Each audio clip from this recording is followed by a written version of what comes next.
So guys अहिले चाहिँ हामी यो थामडाँडा भन्ने स्थानमा आइपुग्यौँ। यहाँनिर चाहिँ महोत्सव लाग्दैछ। आज 15 गते हो। महोत्सवको पहिलो दिन हो। यहाँनिर 15, 16, 17 गतेसम्म महोत्सव लाग्छ। यहाँको वरिपरिको दृश्य चाहिँ एकदम बेटर देखिन्छ, हेर्न सक्नुहुन्छ। यहाँनिर पहिलो दिन यति रमाइलो छ। यहाँनिर चौरीहरू पनि यहाँनिर ल्याएको छ। चौरी लगायत यहाँनिर खजरहरू पनि ल्याएको छ। यहाँ चाहिँ टुरको लागि चाहिँ एकदम बेटर छ अहिले। यहाँनिर चाहिँ एकदम ठाउँहरू पनि दामी ब्युटिफुलहरू देखिन्छ। हामी चाहिँ केही समय महोत्सवमा रमायौँ अनि केही समय पछाडि चाहिँ पानी परेर बाटो हिलो भएको कारणले गर्दाखेरि हामीलाई बाटोमा निकै असहज भयो। यहाँ तपाईँ हेर्न सक्नुहुन्छ, बाटो हिलो भएको कारणले बाइक लगायत गाडीहरूलाई चाहिँ निकै असहज भएको थियो। यहाँनिर तपाईँहरू हेर्न सक्नुहुन्छ, निकै कठिन स्थिति छ।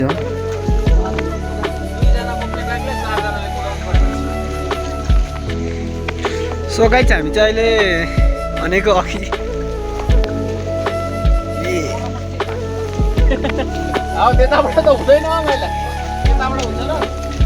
कोही कसैले प्लास्टिक बोकेको छैन युजन्त्र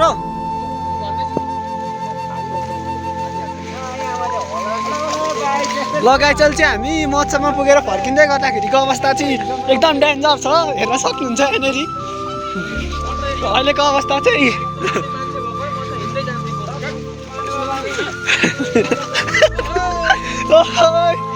बिस्तारै बिस्तारै बिस्तारै बिस्तारै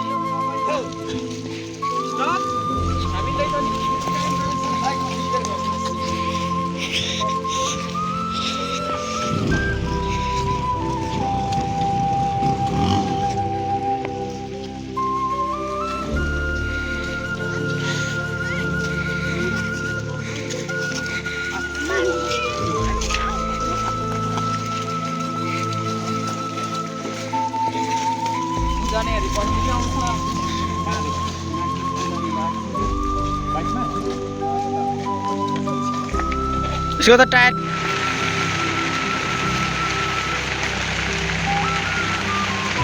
सो गाइस अहिले चाहिँ माथि थामडाँडा महोत्सवदेखि झन्डै गर्दा पानी परेर यहाँनिर चाहिँ एकदम बाटोको अवस्था चाहिँ चिप्लो माटो भएकोले डेन्जर छ।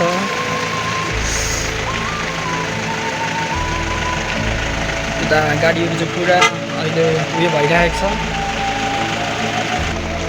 चिप्लोले गर्दाखेरि गाडी चाहिँ अहिले रोकिरहेको चाहिँ हेर्न सक्नुहुन्छ अगाडि।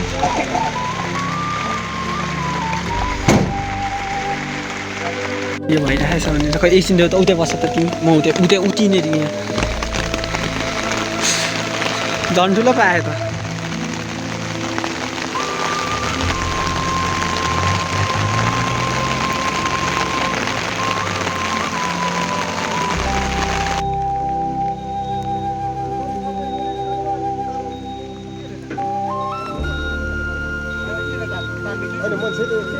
गर्ने छु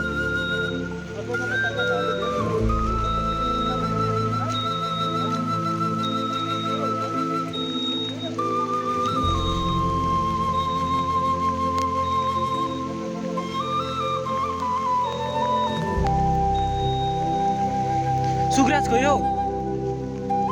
यहाँनिर चाहिँ चिप्लो बाटो भएको कारणले गर्दाखेरि ट्र्याक्टर चाहिँ यहाँनिर ट्र्याक्टरको डाला चाहिँ रोडदेखि बाहिर खसेको छ। यहाँनिर चाहिँ निकै अप्ठ्यारो देखिन्छ अनि यो चिप्लो माटो भएको कारणले गर्दाखेरि त्यहाँनिर ट्र्याक्टर पनि निक्लिन अलि असहज अप्ठ्यारो देखिन्छ। यहाँनिर हेर्न सक्नुहुन्छ बाटोको चाहिँ यता पानी पऱ्यो भने चाहिँ बाटोको अवस्था चाहिँ एकदम डेन्जर छ। एकदम तपाईँहरू हेर्न सक्नुहुन्छ।